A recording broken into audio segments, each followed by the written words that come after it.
Assalamualaikum warahmatullahi wabarakatuh.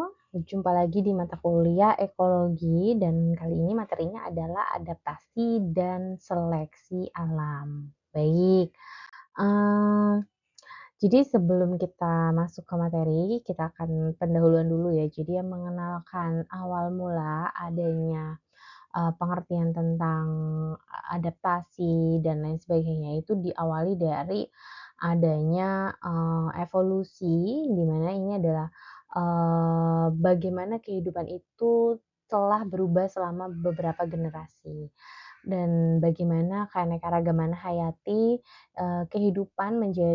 terjadi melalui beberapa hal seperti mutasi, kemudian penyimpangan genetik dan juga seleksi alam. Dan yang terkenal di sini adalah teori Darwin ya, di mana Darwin menjelaskan bahwa, eee, semua kehidupan yang terkait ya di dunia ini itu memiliki keturunan dari leluhur yang sama. Oke, dan, Darwin juga menjelaskan bahwa organisme dengan variasi ataupun adaptasi yang lebih menguntungkan, dia akan bisa punya peluang hidup lebih tinggi dibandingkan dengan organisme yang tidak memiliki variasi ataupun adaptasi yang, kuat atau yang menguntungkan. Oke. Nah, adanya adaptasi ini itu disebabkan karena, adanya seleksi alam. Nah, kemudian apa sebenarnya yang mempengaruhi atau apa sebenarnya yang, menjadi, apa ya, pengertiannya dari adaptasi dan juga seleksi alam ini. Jadi seleksi alam ya, itu merupakan, salah satu keberhasilan dari diferensial. Maksudnya adalah diferensiasi fitness, kelangsungan hidup dan juga reproduksi dari individu-individu di dalam satu populasi yang mana dia ini bisa bertahan dalam satu lingkungan tertentu.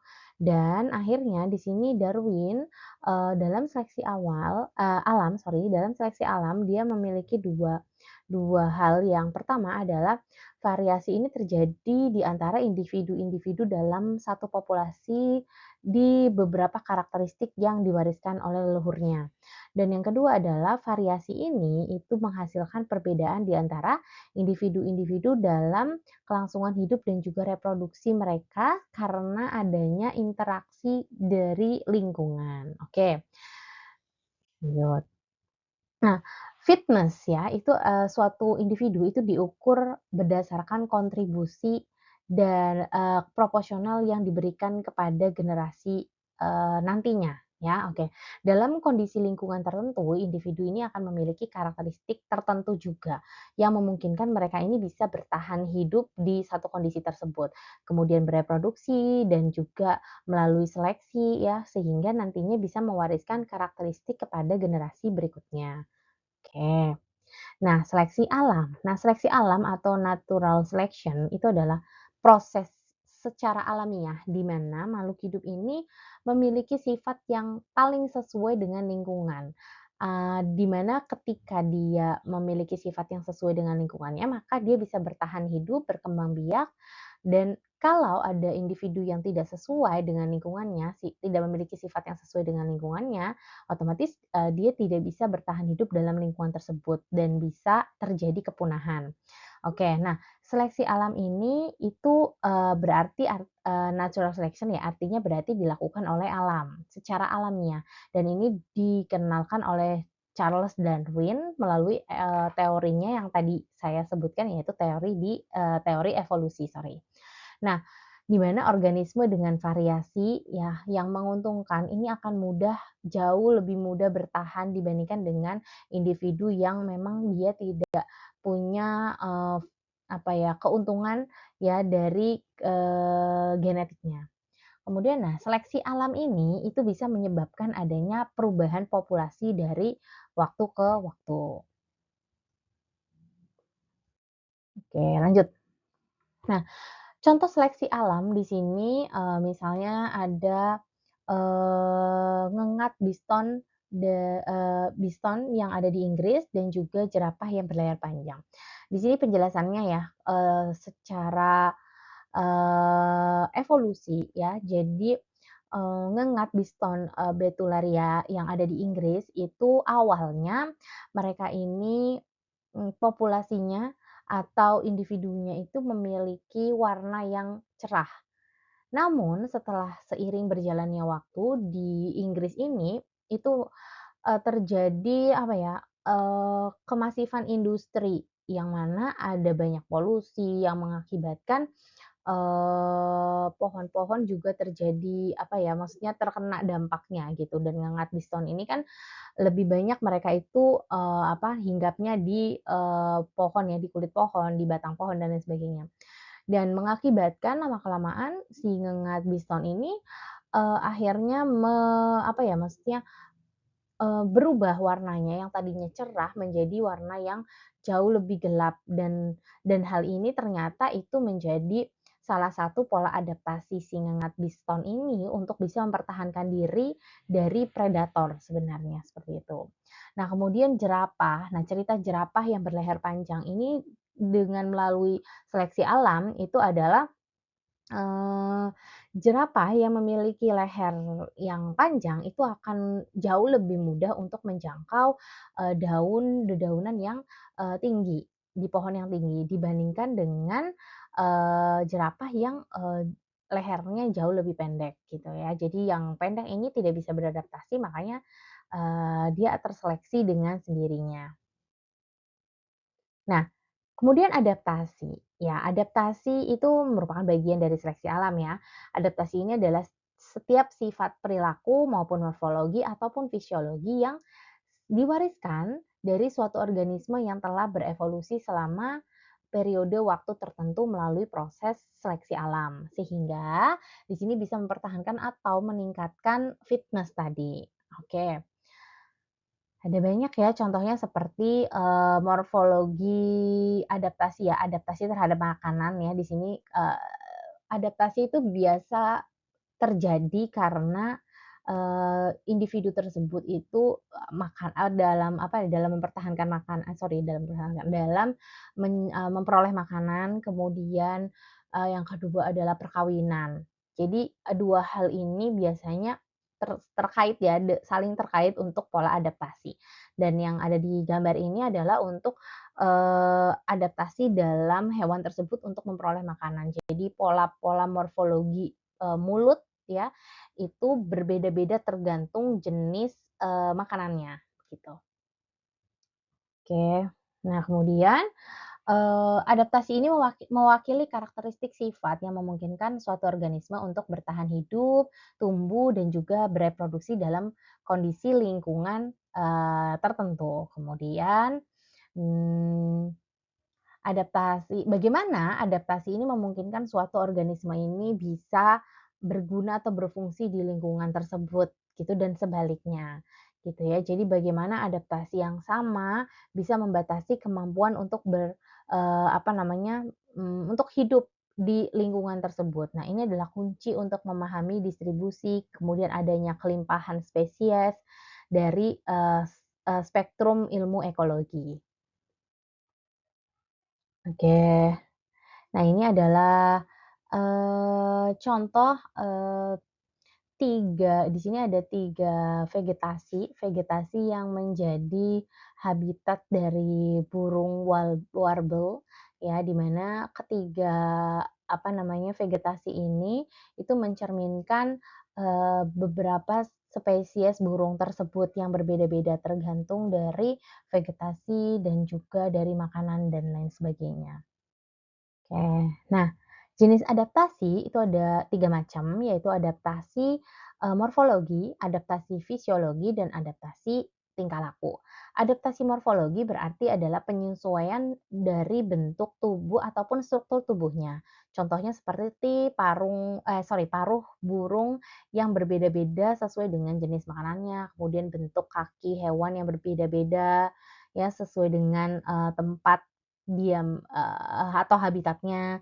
Kemudian adaptasi fisiologi itu adalah penyesuaian fungsi kerja dari organ tubuh makhluk hidup tersebut, seperti adanya, produksi racun yang terdapat pada ular misalnya bisa, kemudian, manusia pada manusia sendiri misalnya menghasilkan lebih banyak sel darah merah dibandingkan dengan sel darah putih dan lain sebagainya.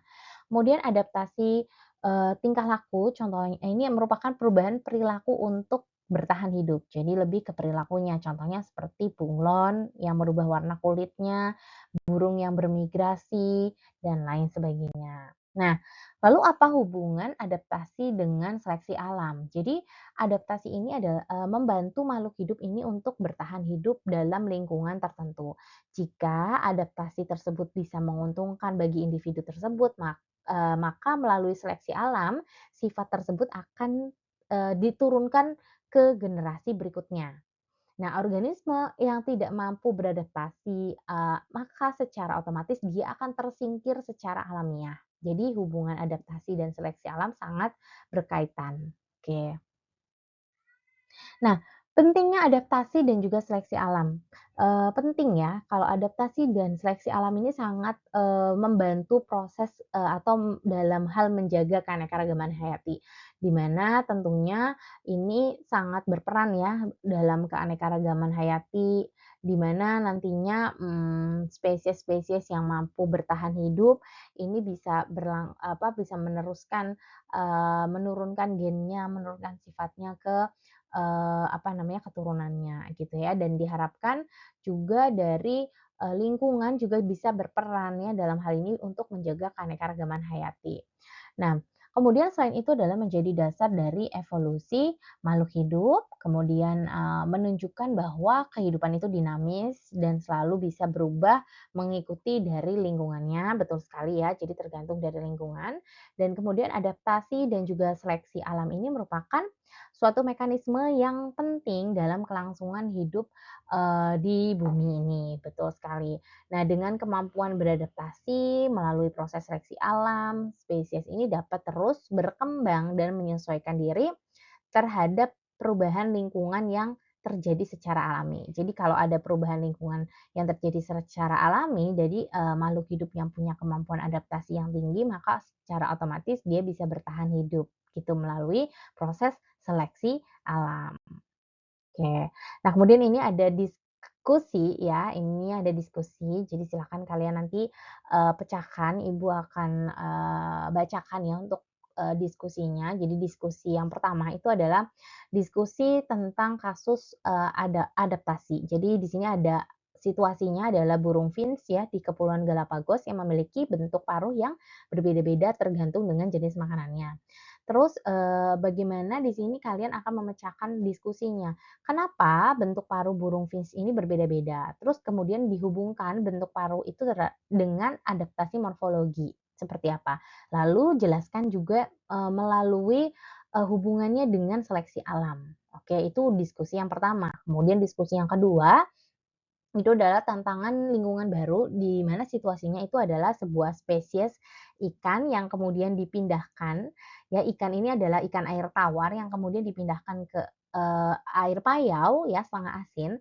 Nah, di sini diskusinya apa kira-kira adaptasi yang mungkin terjadi pada ikan tersebut? Apakah semua ikan yang notabene dia berasal dari air tawar itu bisa hidup di air payau dan kenapa gitu? Jadi bisa dijelaskan, kalau tidak juga kenapa?